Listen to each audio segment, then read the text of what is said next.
So, who would want to make a concrete window? Well, the Chinese would, and so did I. I wanted to make a concrete window with colored glass to put in the open window space of my hobbit hole gazebo.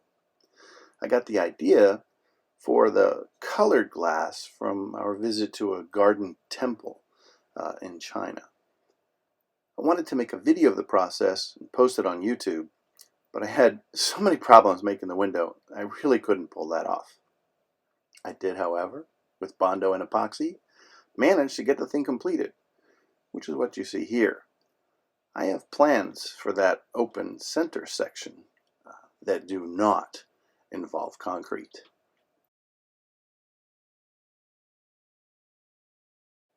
Now, if you want to make a concrete window with colored glass to let the morning light shine into your hobbit gazebo, well, I have some advice and I could give you some hints on things not to do.